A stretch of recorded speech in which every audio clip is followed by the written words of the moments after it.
Nice. Okay. We've got the thumbs up. We've had we've had a false start. But Ramesh, huge honor to be sitting here with you. Even in the 10, 15 minutes we've kind of had joking around, it's nice to just hang out. Mm-hmm. And I know you're someone with a creative expression that's kind of like just piercing through at the moment, which is awesome and well done. And it's really cool that we're actually in the Opera House in Sydney recording this podcast. So I'm excited to hang out. And what I'll say to anyone listening is we've kind of said to each other, we may get a little bit messy and authentic and real and say some things as we explore some edges, but that's kind of what I think learning from other people is about. And so I'm excited to hang out. Thanks for having me. So just for people who are tuning into you for the first time, would you be able to just give a little bit of background as to who you are? Mm-hmm. Started with a cough. Yeah, well, it's a very philosophical question. Who are you? But I think if we focus on why I'm here, my name's Ramesh. I'm an artist. I'm a contemporary artist, I would say. I think the word artist gets chucked around very loosely in cultural contexts and in the world, and that's fine.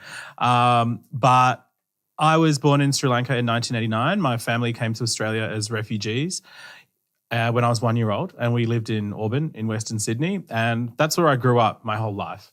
And, right now I'm pretty much a full-time artist. I'm also tenured at UNSW as a lecturer. Very low kind of teaching at the moment because I've got heaps going on. But I guess what people know me for is, big, colourful, figurative sculptural works. And I've shown all over the place. Awesome.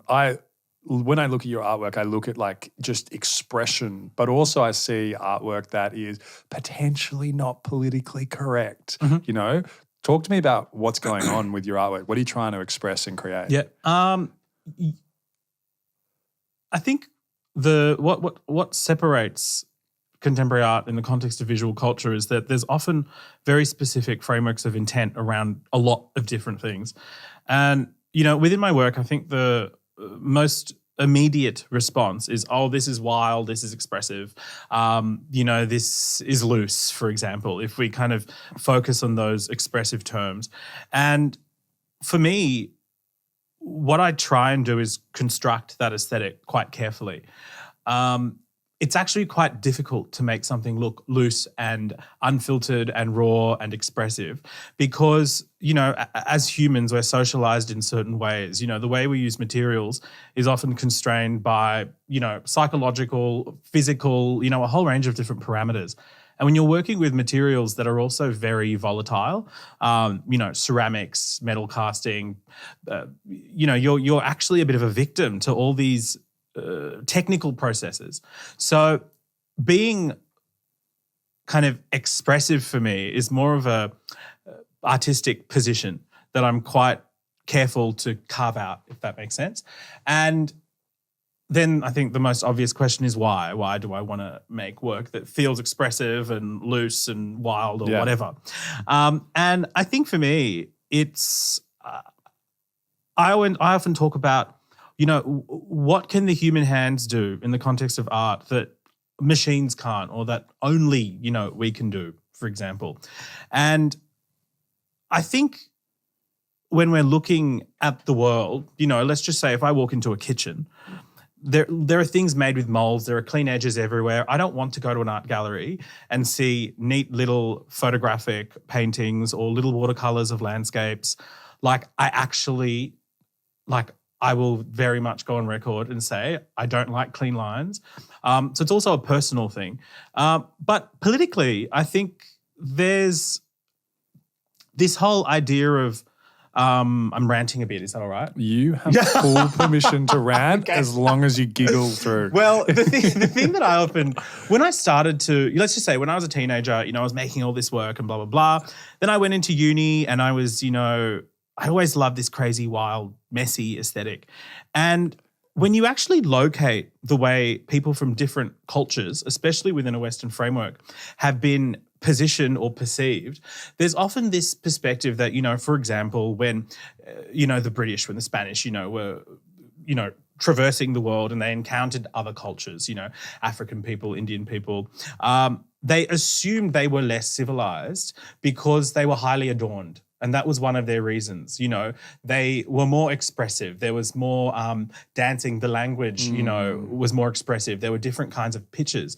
And there was this real racialized agenda to make, people of color in that framework be less human because of their tendency towards heightened expression, which was just a part of their vernacular culture. Yeah. And, I'm South Asian, I'm Sri Lankan, and, South Asians are quite known for very, very polychromatic color schemes and ways of, moving through the world. And that's just their standard vernacular. But you can also look at that kind of binary of, reason versus emotion. I'm not saying that they're different things. It's just that's how it was seen at a particular point in time historically. Yeah. And it's also gendered. Yeah. Men were often perceived to be more rational, and there's lots of evidence of that. And there's lots of, evidence that science as well as science had racialized prejudice as well as gendered prejudice. And I think when I'm making my work, I'm often really carefully thinking about the way in which these kinds of aesthetics and aesthetic positions of, loose, messy, I was about to say unhinged, but that's just me. Maybe that's not not how the I'm word. feeling. Yeah. How they've actually computed in culture historically. Yeah. But at the same time, I think there's also a joy in expression. I don't think we need to be so, like sit in a little box with a little pencil and do some fastidious drawing. Yeah. Well, it's also what I hear in that is like the sterilization of so much, and I guess colonial history is that, but then also the freedom that comes into expression and consciousness and how it also unites and binds us. And it's like when we don't know what to do as people, we create, there's something profound about that in the human experience. Yeah, but you think that. Lots of people don't. Like when I started getting a bit of attention or becoming well known in the industry, a lot of the critique around my work was about the aesthetic, was that it looked shit. It looked like a 5-year-old made it. All these really basic, this basic style of commentary. And it still happens. People actually look at my work and think there isn't skill. Yeah. And that's a very conservative framework of skill. I think we need to ask ourselves, what is skill? And I think in any context, really, we can make a judgment for technical skill or technical prowess in relation to intent. If I want my artwork to fall apart, and it does, well, I'm probably highly skilled. You know what I mean? So it's kind of interesting. I think that, we might be sitting here at the Opera House being like, woohoo, I love all these wild, crazy, free expressions. But I don't think from a mainstream cultural perspective, we're actually ready to see the value of art in those broad ways that actually do challenge the status quo. Have you noticed that change in recent times? I think people can be quite... I was about to say something I didn't want to be on record, but I'll just say, I think people can be a bit shallow. I think if they see things promoted and accepted by mainstream institutions and by certain tastemakers, there's an assumption that it's good. It gives social proof that this is okay and safe to like. Exactly. And I'm not saying that's bad because, for example, if a museum is presenting an installation, there are people who are trained, in art history and who are actually discerningly making selections in that capacity. So, I'm not saying that's a bad thing. Yeah. But all I'm saying is if I wasn't so well known in the context of my artwork, I wonder how the aesthetics or how the work could actually be read. It's a really good point. The other thing that I notice in you is the ability to balance intellectual realm with the creative realm and the intersection then for a product that then from what you're saying, people just get to make a quick, 2-second assumption and put you in a box. How do you balance like this deep intellectual understanding, but also have this like vibrancy and creativity that comes through for you? It's actually something I've been thinking about in the last year. Yeah. And it comes down to something like, if we speak in PR terms, like when we're thinking about brand identity, for example, I think a lot of the time, because my work is bold, because it's people, might use nominal terms like brash, for example. Yeah. It's large, it's colourful, it's expressive. And then they look at how I might present myself and they assume it is not cerebral, or they assume there's an anti-intellectual dimension to it because of the heightened expression, because of the polychrome, because of the almost lack of austerity. And I think a lot of Western culture, they just love austerity. You know what I mean? And, when I was in art school, when I started practicing as a contemporary artist, all the artists that were getting really promoted that I saw were making these really bland videos about nothing. And I remember thinking, is this what I have to make to be successful? And what was your question? Can I tell you what I do in those moments? This is a good tip. I go, so I don't know what the question is, but that's the answer. Yeah, I was like, wait, what was the answer? There was a point that I was getting to. Your ability. And I'd say you're a genius, intellectual realm and creative realm. Yeah. Well, okay, so what I've learned now is that I just don't care if people think that I'm a certain way. Yeah. Because the other thing is, like, sometimes I get a little bit, what's another word for tired?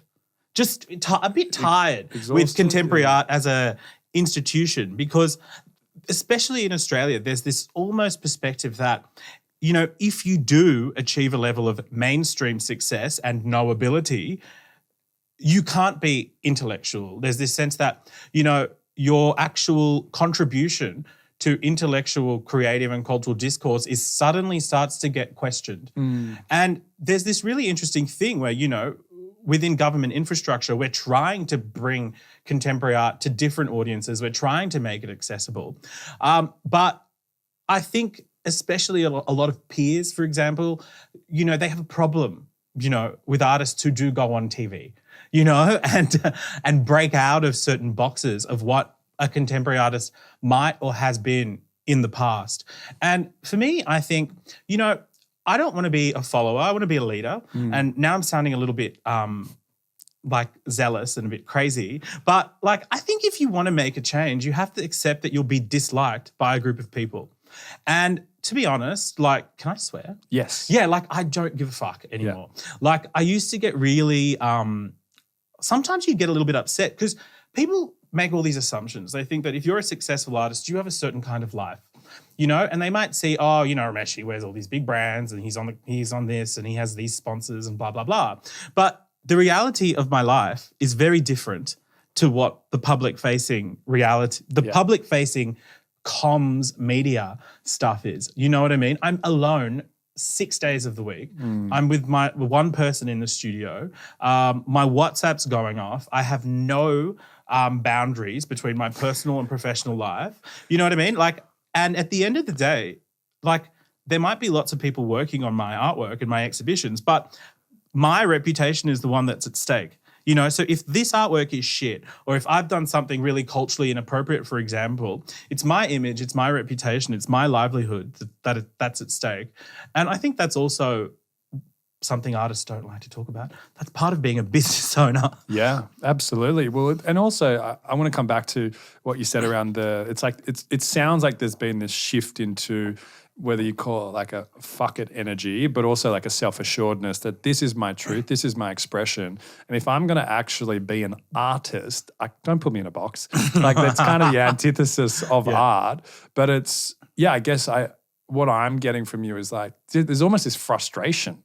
It's like, don't tell me what to do or judge me. Like, and particularly when your eyeballs are looking, like you're engaged by this and visually, emotionally stimulated. I'm doing my job. Yeah. Well, like, I think I've been practicing professionally for about 10 years now. And like my recent book, I counted there are 500 artworks in there. Wow.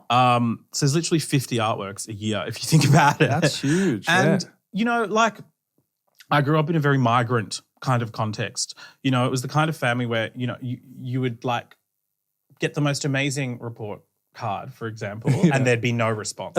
You know what I mean? It would just be kind of silence. There'd just be no affirmation or anything. And I think it really comes down to the fact that, you know, people who, especially refugees who settled in Australia, had to work much harder than other people to actually make ends meet, to exist. And, you know, I was a child in the time when Pauline Hanson was spitting out her rhetoric and people were literally getting spat on in shopping centres because of her. And so I've always worked really hard. And I remember when I was, am I talking too fast? No. I remember when I was starting as a young artist. Yeah. I didn't go out. I wasn't getting drunk. I wasn't getting pissed. I was going to openings and I was working 3 days a week. And then I was working on my artwork. Yeah. And sometimes people ask me for advice to say, oh, what should I be doing? I go, well, I can see you on Instagram. You just need to spend more time in your studio.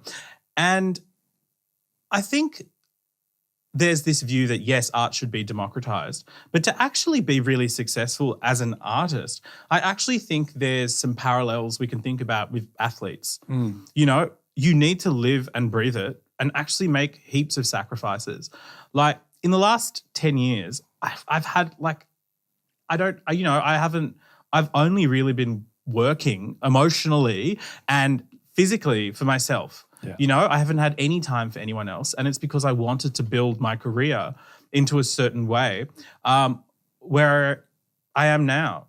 And I had to make sacrifices and I had to, you know, do certain things. But, you know, I'm here now. And I think there is a level of attrition that happens with artists because I don't think that that it's cut out for everybody because it's really difficult. Yeah. And I think if your work feels like an expression of who you are, but there's so many times where life or circumstances or judgments pull you back. But it's interesting in any kind of, whether you call it high performance of anything, whether it's sport, you know, business, creativity and art, whatever it is, there is an attrition, but those that hang in there and wear the scars along the way, it shapes the character and then the ultimate expression of what is there. And I see that, you know, come out in, I'm very lucky with this podcast interview, some extraordinary people, but it's a similar narrative as like, shit was really fucking hard. And like things that no one will ever know what I did, ever know. Yeah. And then, you know, when I get the awards, you know, I'm like, great, thanks. You have no idea. Like you have no idea. How did, where did the work ethic come from for you? Was that something that like was like a family transition of values or does it feel like, you know, even as I hear you talk about like your body of work at this stage of your life, having 500 already, you know, they say, you know, in the genius realm is like one of the elements of becoming a genius is have to an enormous body of work. So like where does this kind of channeling of energy and work ethic come from? I was just laughing because I just had a memory of being 5 years old in kindergarten and being able to read really fluently and just being bored. Like I remember in primary school, my biggest memory of primary school was just being bored and understimulated. Wow. And I think it just comes I think it comes from having a fairly high intellect. Number one, it's just that I've always loved learning. Yeah. You know, in school, like I was always reading, I was always learning. I'm curious about so many different things. You know, like my weird pastime that I love to do is watch Al Jazeera East 101. I love like long length investigative journalism. Like I love learning about things. And for me, I think that, you know, that kind of natural penchant in my mind to pursue things quite deeply mixed with not really having a choice. I had to study all the time. You know, that's what we had to do. And, you know, I went to a selective school from year 7 to 12. That was the culture I was raised in, you know, this idea that, you know, you have to work hard for nothing's going to be handed to you and nothing was handed to me. Yeah. You know, like I've literally made my whole self by myself. Yeah. And I'm not saying I didn't have mentors, I didn't have people helping. Yeah.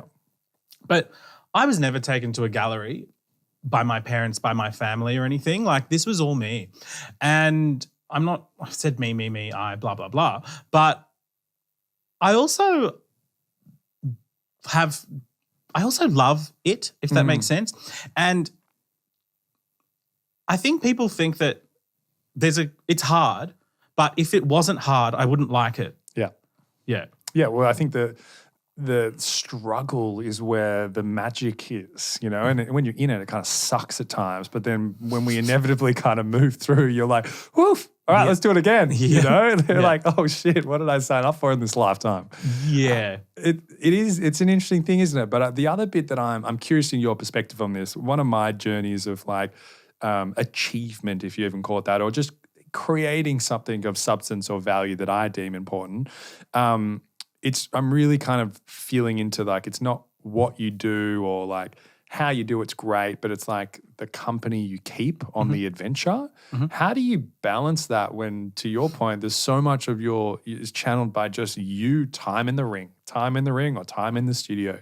How do you balance the sharing of the magic in the community if you balance it? Okay. Yeah. I'm glad you put that disclaimer at the end because I'm actually quite introverted and in a bizarre way a little bit antisocial. And I don't mean antisocial from like a personality disorder perspective. I mean that I sometimes find work to be so consuming from a emotional, physical perspective, and there are work events. I just want to be alone, you know, when I can. And that's something I've had to reflect upon, you know, especially this year, because that's really not very sustainable to have a life like that. But what I think the good thing about having public-facing exhibition outcomes and being somewhat well-known is that people actually see your work. Yeah. You know what I mean? So there is some level of consumption and engagement of these things that you've been working on for a long time. And the next kind of layer to that conversation about the actual artwork being the medium for that engagement is, you know, when they're acquired by museums, for example, so there's work at the entrance of the Art Gallery of New South Wales, and then there's a 70-piece installation in the Sydney Modern Building as well. Like that's the installation will be up for a year. That bronze work at the front has been up for a couple of years. So there's always these opportunities to connect with people based on that kind of visibility of your work. Yeah. But I think the other thing is personality-wise, I'm quite unsentimental. Yeah. So I often haven't made much time to reflect or, you know, and I think that needs to change. I need to be less cold. as you giggle. Yeah, but it's almost the trade-off of like, and I use this term like genius, not being like you're a genius, although I do think you are genius-like. It's seriously, but it's this exchange that gets made in the pursuit of creating something great, whether it's a body of work or an end product. Is like there is these like, it's like a trade-off of like kind of just some of the basic elements of life, you know, normality, community, and just the consistency of those things which we know are important, but in the pursuit of chasing something or letting it unravel from you. And I don't often hear that talked about, you know, it's like, I kind of wonder, you know, even as like on this podcast, right, like, you know, we get, you know, thousands of young people, you know, in particularly through the Man Cave lens of all different backgrounds. It's like, what I'm so passionate about is like, how do we just give these kind of little pockets of awareness to people so much younger in their journey so they don't have to fall face first 1,000 times. You're like, okay, I think I'm alive here. All right, not yet. You know, so yeah, well, I guess, is there any advice like for younger you or people who are on this kind of creative path that, you know, and I know you say you don't do much reflection, but we can start now. Oh, no, I have been doing reflection. As in, I haven't done it historically, but in the last few months, I've been there. You know what? Like, something that I really struggle with professionally a lot of the time is that in Australia, there hasn't, like, I feel like there hasn't really been a prerequisite for, you know, queer South Asian artists, you know, in mainstream contexts as well, blah, blah, blah. So there's lots of things that come up that people don't know how to advise me how to deal in terms of how to deal with. And I'm being quite abstract at the moment. But I think for me, what I would like, I think people who want to pursue a creative career, I think they need to, first of all, not be romantic about it. You know, yes, you love it, fine, but you need to think about a financial infrastructure. You need to think about a community. You need to actually accept that you're going to make some sacrifices. You know, if you do want a 9-to-5 job and you want to travel for 3 weeks in the year, do you want to be an artist? Because that's most likely not going to be, you know, I think you have to accept a level of unconventionality in your lifestyle. Nice. Yeah. But the other thing I will say is that the thing that I would say, I'll say one sobering thing and then I'll say one good thing. The sobering thing is, I think, you know, when I started making art, I had this view that it was utopian. Yeah. You know, I hated going to a boys' school. I hated wearing uniforms. I didn't want to play sport. I didn't want to do any of that. So when I went to art school, I thought, here I am in rainbow fantasy land with all my people. But you kind of realize very quickly that any pocket of society reflects the prejudices of mainstream society. You know, there's racism, there's homophobia, there's sexism, there's a whole range of issues that are just, you know, reflective of broader society there. So I think it's really important to stay grounded and rational about your observations. That's one thing that I would say. The other thing is, I think creative practice shouldn't be romanticized. It's labor, you know, and I think when we actually start thinking about it as labor, a lot of people don't like to do that. Yeah. It's not mystical and There's no glitter. no glitter, but like a lot of the time it's labor. Like these ceramics that I make, all these bronzes, whatever, there's like 98% of it is menial labor. Yeah. You know what I mean? Like that's just being real. Yeah. But I think the amazing thing about pursuing a creative career is that the non-linearity of what you might expect is quite exciting. You know, I think a lot of people I know, especially my family, I think they would like less of a routine. Do you know what I mean? And I think when you do have a creative career, your life can be quite fun. Yeah. Well, yeah, I think there's the new experiences and the ecstasis of those new experiences is what life is, right? It's like at the end of the day, you know, I often like we've got this saying amongst like kind of my friendship group, it's just like the rocking chair analogy. So it's like when we're 90 years old sitting in our rocking chair being like, fuck, remember that time we did this? We want as many of those times, you know, within reason as possible, because it's like, how do we just ensure that we are stepping into, whether it's the door that opens, you're like, fuck, I can't even see through that door, you know, but I'm going, you know? And I think, yeah, what I'm hearing from you is like the language there for me is like following the sterile path, which again, there's nothing wrong if that's your jam. You love structure and order and systems and processes.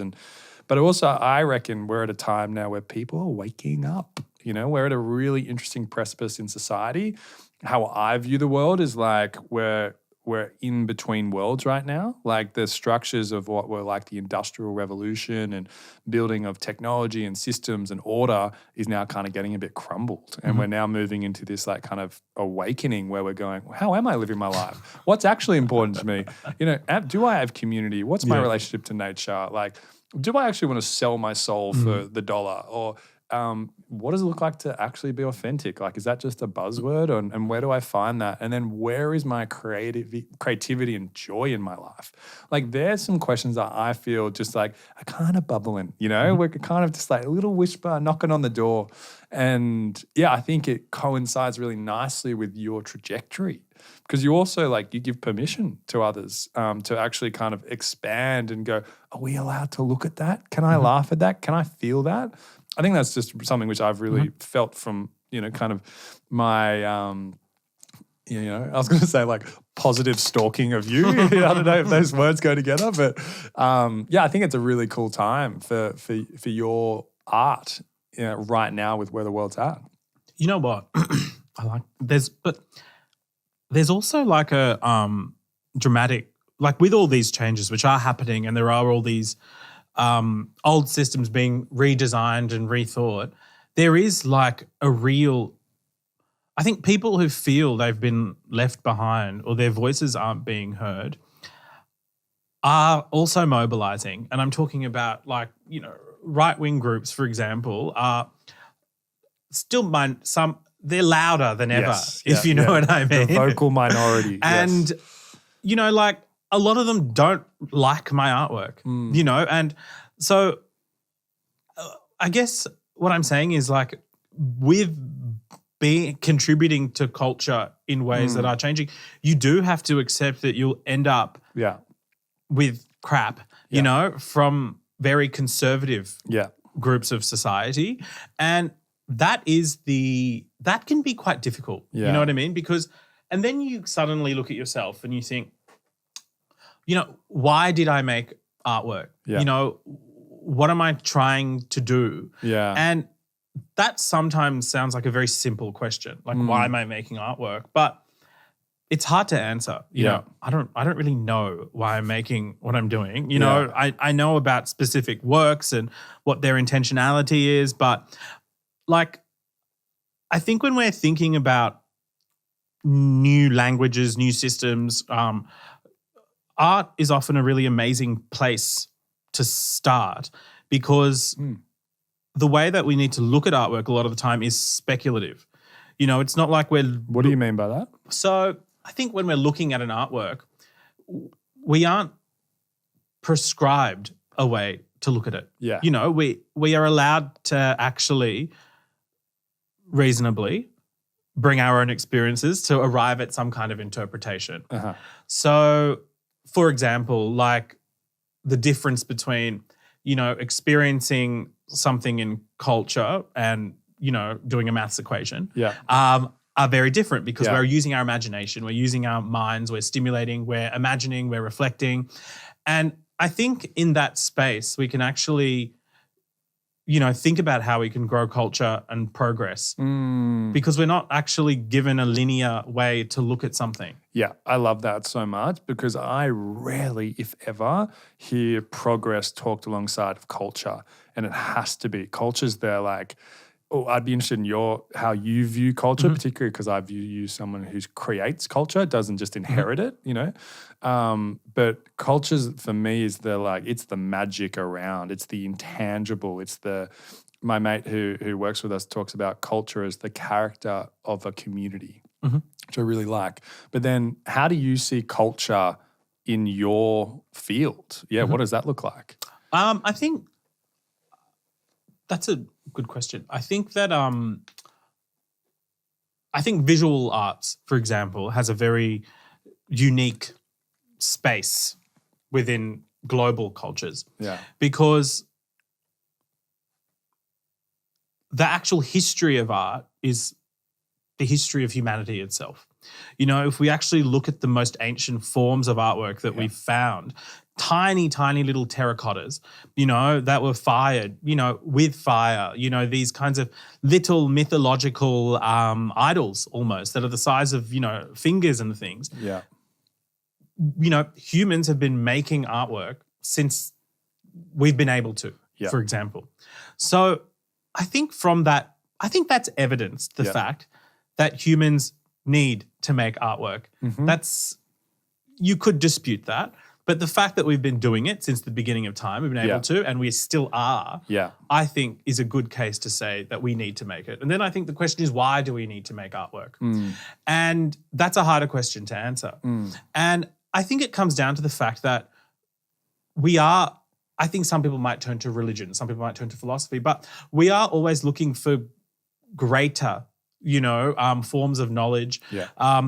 And for me, I think what visual arts contributes to society, which is really interesting, is the fact that a lot of it is both anchored in the past, but very much anchored in the present. So we're often able to connect broadly with, other times, other cultures, other places, but also be firmly anchored in the present. And I think that as a framework is a really important way to move through the world. Oh, yeah. I want to go back as well into the origins of, you talk about origins of humanity. Effectively, the creation or the making of art is almost as human as breathing, in a sense. The one way to view that, I think, is like, I wouldn't say I I'm religious by any account, but I definitely believe in some, some bigger, higher, greater force. And how I am increasingly viewing the world is, we are a creation of something. We've come from somewhere. And so there is some energy that has created us, right? That's how I just view the world. That then by us creating other things is us kind of doing what is organically how we got here. Whether you're the first single-celled organism, all the way to advanced humans, there is something inside of nature to want to create. Like it's part of the cycles of life. So it kind of seems funny we have to like remind ourselves of that sometimes. I'm like, oh yeah, of course. What's it been like for you at like a kind of like a personal level to kind of go deeper into those mythologies, into the old stories and like the ancient origins of, civilization? And particularly my sense is probably discovering some narratives or stories that mainstream world doesn't know. Like it's not, it doesn't fit in with that kind of linear structure of that's how we got here. Yeah. What's it been like going into that? Because it's kind of the deep end, right? Something that I've said a few times in lots of other interviews is that I often find vernacular artwork from Asia, so stone deities, bronze sculptures that were made thousands of years ago, more interesting than contemporary art. And the other thing that I say is that the history of art within the global south, for example, Asia, the Middle East, Africa, the Pacific, makes Western art look really dull. And those are some controversial things to say, in that I don't want to be deriding any other forms. I'm just giving you my opinion. This is what I'm interested in, and this is how I think they make other forms of creative things look. For what it's worth, I think you're bang on. Okay. You'll be surprised at what I get quoted on. But my question was, okay. Yeah. What I find really interesting about vernacular sculpture from Asia, like for example, when I worked with the Art Gallery of New South Wales, my first installation there in the vestibule, which is the entrance space, there was originally a Javanese Ganesh that was 800 years old in the niche as soon as you walk in. And what's really interesting about those sculptures is that they're art, but they also have they have a function. If you placed it within its context today, it is still used in the way it was used before, as a object of reverence, as an object of worship, as a site of contemplation, and there are gestures, physical gestures. People might adorn it with flowers or garlands or certain types of things. And I think it's really amazing when we think about endurance. This form of visual culture has endured time materially. It's stone, for example. And people still have the reverence towards that object they had hundreds and hundreds of years ago, and sometimes thousands of years ago. So I think we can ask ourselves, what is it about this kind of representation that has been so enduring? And for me, growing up, I was actually taken to the church until I was like 10 years old. And then I was like not going anymore. Because my mum's family were Catholic practicing. She wasn't really. Then my dad's side were all Hindu because they're Tamils. And I remember loving the temple because there was so much imagination at the temple. I remember at Westmead Temple, which is near Parramatta, at the time there were like peacocks and chickens and sculptures and flowers and food. And then I remember going to the church and it was literally violent narratives of someone getting impaled, you know what I mean, on the walls. Yeah. And I just think, in hindsight, I think surely you don't show a 5-year-old pictures of someone physically getting impaled intentionally. Do you know what I mean? Anyway, so that's me ranting. But all I'm saying is, for me, I think a lot of representational suites in Asia are a lot more imaginative. I think they stimulate our imaginations in ways that are plural. The narratives are multi-pronged. The religions are often polytheistic. There are multiple gods, for example. Yeah. And I think that's really been able to create imaginative cultures. Yeah.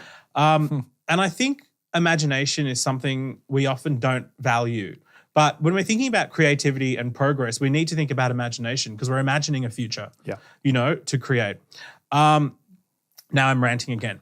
But what I will say is that it's quite amazing to work with clay, for example, because it's something that's been people, it's the history of figurative sculpture in clay or in, say, terracotta. It's as old, as humanity itself. But then also mythologically and symbolically, there are various cultures around the world where there is a creation narrative that involves some kind of godlike being fashioning life out of clay or the earth. Yeah. So I think there is something about that narrative of using our hands with clay or raw earth that has connected people in various parts of the world in various times. Yeah, and using your framing of mythology, like we, I think, in a Western context, are quite void of myth and the power of myth. And one of the I'm personally very fascinated by mythology, and one of the ways that I've heard it described is myth is a wild way of telling the truth, a wild way of telling the truth, and I love that because it's the story, and the story of whether it's a physical story that you can see as an artifact or just a narrative is a storehouse of information. It's imbued with energy or reverence, as you were saying, but also what it represents. And to your what you were saying earlier around the intentionality of your craftsmanship is to a T. Same with these objects that have been crafted and often for religious or spiritual purposes. But again, using your example there of one sect of organized religion, which is pain, and this other, which is imagination, and creativity and joy. And obviously everyone's got their opinions as to what's the right one. But I do think, we're moving into this time of the imagination. I think that's it. And that comes back to what I was sharing earlier about you going, I think it's a cracking time for you because imagination is what's next, particularly if we think about AI coming through and taking a lot of kind of automation out of how we do our basic tasks. And then, what AI will never be able to do to the level of humanity is our imagination. Because to your point of something, we get some, idea that then manifests and we bring it into existence, right? There is some transfer of knowledge, wherever that comes from. We don't know. It might be our brains, synapses going off, but also it might be something else, channeling through us. We then get to create, right? And then the creation then, I think, becomes this self-reinforcing narrative of our collective genius as people, because we're on this loop of creating, getting channeled something, creative, getting channeled something. And, at the end of the day, I can't believe we're going to say this. We're going to say we're on a spinning rock in the middle of the cosmos, right? And, this is I find a very humbling thought when things get quite, overwhelming, or what do we do, or we create. I think it puts it back into perspective that at the end of the day, we are here to create. We are here to share joy. We are here to have reverence of objects or, belief systems that we think is the right one.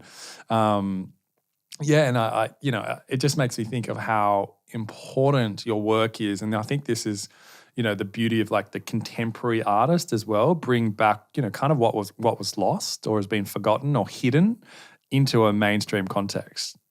So anyway, there was my existential reflection back to you. I don't think it was that existential at all. I thought it was the opposite. Oh, nice. I was just about to say that I think it's also important to acknowledge that some people are afforded the space to create more than others. Yeah. And that comes down to power. Yeah. And I think that's something I think about quite a lot, is that, I have the privilege to present these exhibitions and do these things. And, I'm not saying that I just woke up one day and got that thing. It's something that I've worked really hard for. But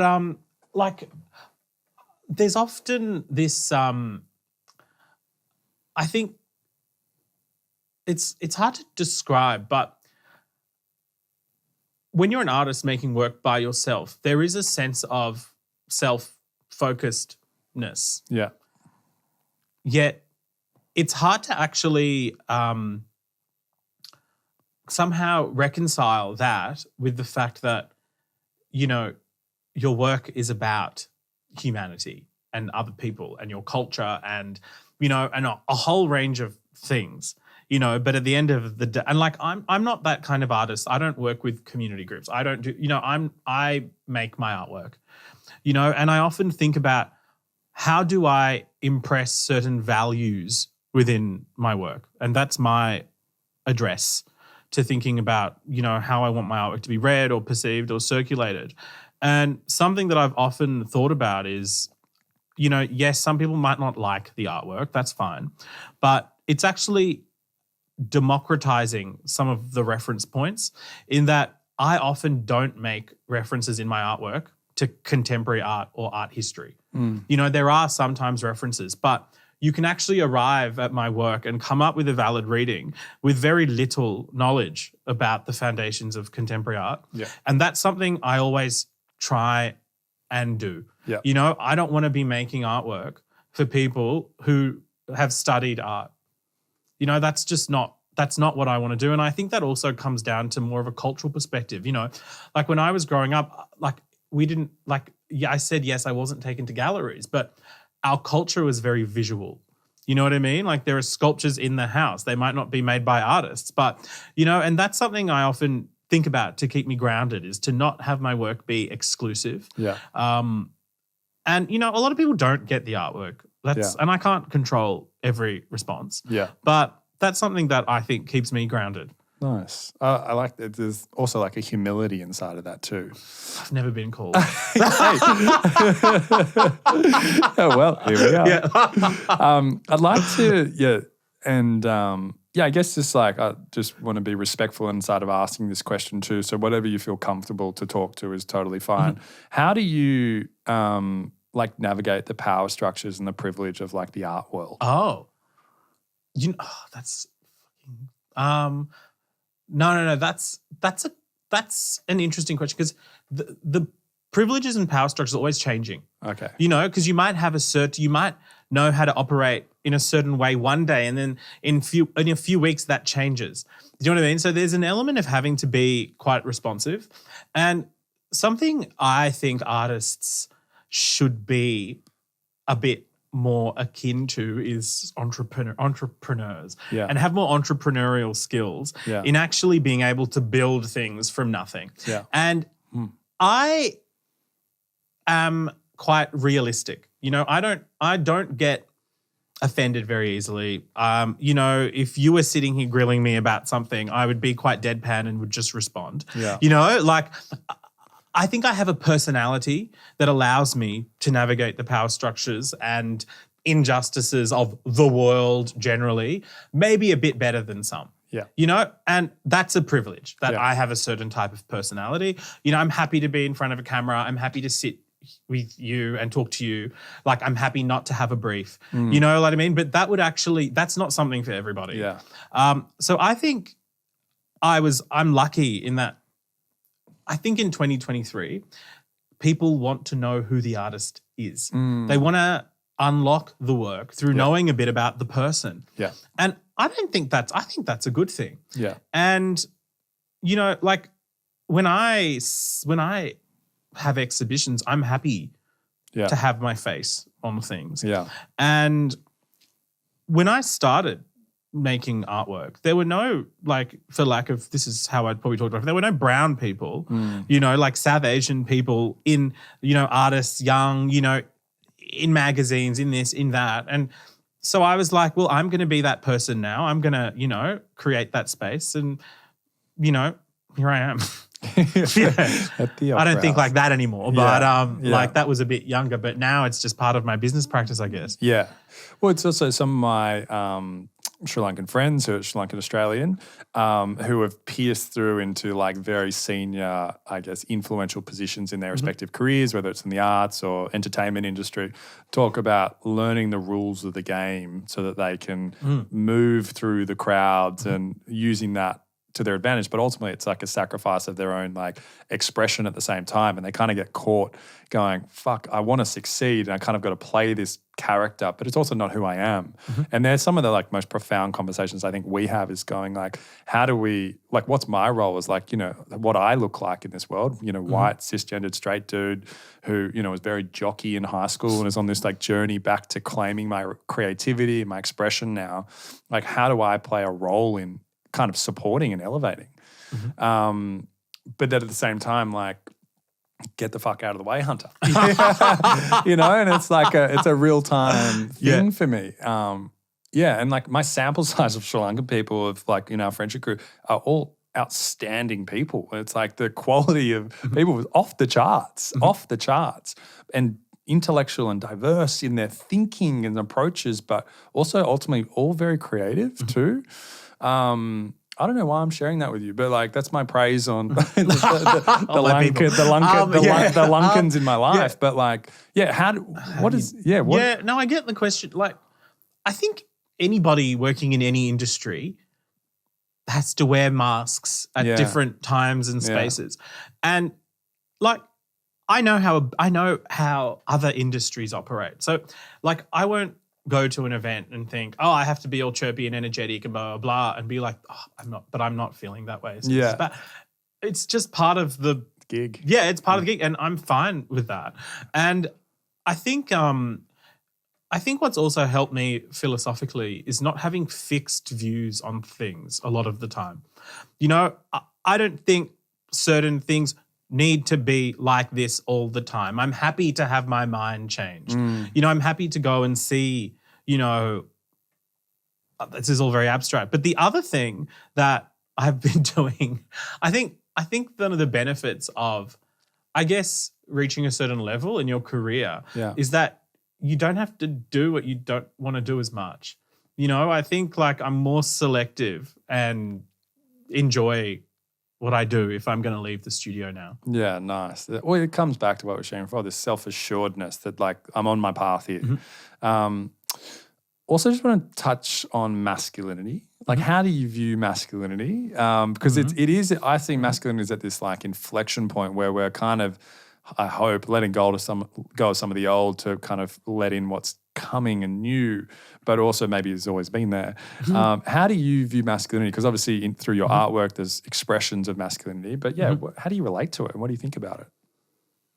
I think if I think about my artwork, especially when I was younger, I was really interested in looking at gendered narratives and gendered histories.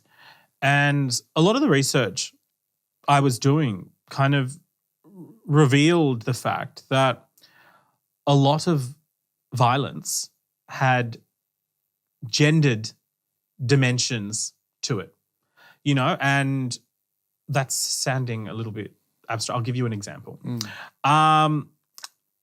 If we start thinking about a colonial project, you know, like if we're thinking about it, I'm trying to think of a more direct example. A lot of it's quite abstract. But okay, I know how to say this. When I think when I was starting to make artwork, I was really interested in sexual symbolism, but rhetorically. So thinking about, you know, imagery of bodies, imagery of sexualized bodies as rhetorical devices to talk about a range of issues, you know, to talk about power, to talk about race, to talk about gender, to talk about identity, to talk about national identity, you know. And it was quite interesting for me to see how when we're looking at power structures, we actually couldn't separate talking about gender and a whole range of other things. And I think something people never talk about, especially in Australia, is class. You know, I think culturally we're yet to have decent conversations about how class actually impacts access and our culture generally. That's another rant. But for me,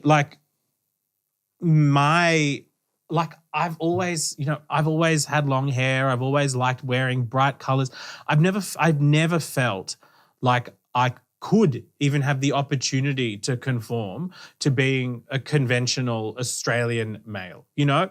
And so I just didn't try. Number one, I was like, this is not an option for me.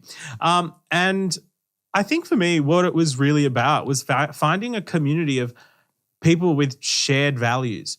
Like something I hate seeing, like, for example, like, I don't know how to describe it, but anything like normal, like sometimes gives me the creeps. Like wedding photos, I can't do them. I can't look at them. Like pre-wedding shoots, engagement shoots, I don't want to look at them. I don't want to see them. Yeah. You know what I mean? Unfollow. like all those things about culture that are so mainstream, or for lack of a better term, basic, I cannot handle. Yeah. And I'm becoming better in terms of being patient. But I think I've had to surround myself with a community of like-minded people to actually feel confident in the world. And, I know every time you've said, we are in a shift, I say, actually, there are also really conservative people, but we actually are in a shift. And I actually see that in real ways as well. Yeah. And it's really interesting. A lot of, especially in the arts, there are a lot of people who think that people like me might get opportunities because of my race, or because of my gender dialogue in the work. Yeah. And it's kind of interesting because I think people from minority groups are never afforded the ability or space to be mediocre. And I'm not saying I'm mediocre. I'm just saying that I have seen so much mediocre white male, white female shit art. People of color, make your mediocre art and it can be shown in an amazing context. That's fine. You deserve that opportunity too. And that's how you learn. You know what I mean? And I don't know how I went from gender identity to mediocrity. But here I am. What do we say there? I don't know what your question is, but that's the answer. Yeah, that's the answer. Yeah. But it is, where we ended there was like, this like, again, that's kind of this like, whether you call it like bias or just like the privilege that comes with, who is doing the artwork. Again, it's this kind of emotional labor on top of existing disadvantage in order to like succeed, or even not even succeed, get a seat at the table. Is that? Yeah. Well, like in terms of this whole like, I guess this is a real, I actually haven't thought about like masculinity for years. Yeah. You know what I mean? Like, it's almost like, for me, it's just so,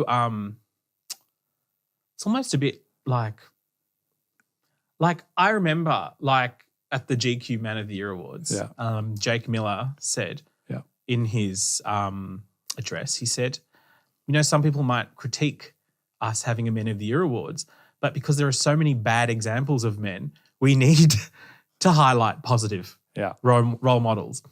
And I think sadly that's true. Yeah. So, and I think like I'm in a bubble. I'm generally around people with shared values. So I'm lucky, but I do think that this thing needs to be addressed. I think so. And we're at this point where, patriarchal norms, systems we've designed, white culture has really ran the West for a while.